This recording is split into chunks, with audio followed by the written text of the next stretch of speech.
पूर्वी लद्दाख में चीन के साथ जारी तनाव भले ही कम होता दिख रहा हो, लेकिन भारतीय सेना अपनी ताकत में इजाफा करने के काम में जुटी है।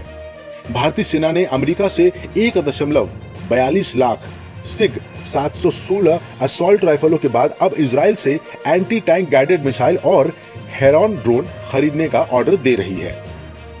एयरफोर्स के प्रोजेक्ट चीता के तहत मौजूदा बेड़े को लड़ाकू यूएवी में अपग्रेड करने पर भी काम हो रहा है।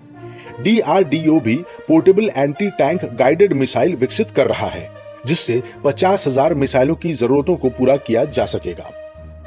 पिछले साल बालाकोट एयर स्ट्राइक के बाद इजराइल से spike anti tank guided missile की एक खेप भारत को मिली थी।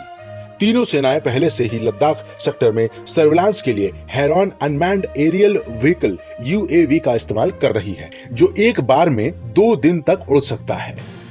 अब भारतीय सेना हेरॉन ड्रोन के आर्म्ड वर्जन को अपने बेड़े में शामिल करने की दिशा में काम कर रही है। चीन से तनाव बढ़ने और गलवान घाटी में 15 जून को 20 भारतीय सैनिकों की शहादत के बाद केंद्र सरकार ने तीनों सेनाओं के लिए 500 करोड़ रुपए का इमरजेंसी फंड जारी किया था। इसी फंड में सेनाओं की सर्विलांस क्षमता के साथ ही हमला करने की ताकत में इजाफा किया जा रहा है।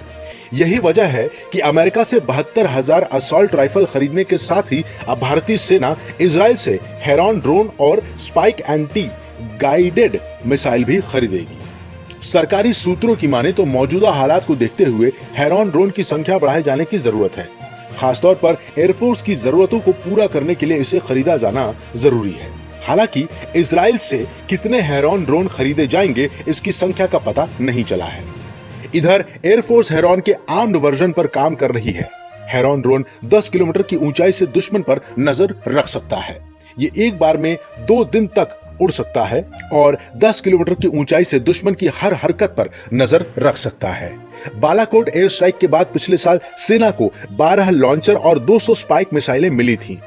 चीन से तनाव बढ़ने के बाद भारतीय सेना दुश्मन की आर्म्ड रेजिमेंट के खतरे से निपटने के लिए बड़ी संख्या में स्पाइक मिसाइल लेने की प्लानिंग कर रही है।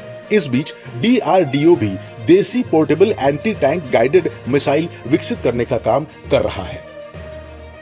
इसके जरिए इन्फेंट्री यूनिट्स की ऐसी 50,000 मिसाइलों की जरूरतों को पूरा किया जा सकता है। इसके अलावा एलएसी पर तनाव के चलते सेना की तरफ से पहले ही स्पाइस 2000 बम, असॉल्ट राइफल और मिसाइल खरीदे जाने की प्रक्रिया शुरू कर दी गई है। ऐसी ही और भी खबरों के लिए हमारे YouTube चैनल को सब्सक्राइब करें और बेल आइकन को जरूर दबाएं।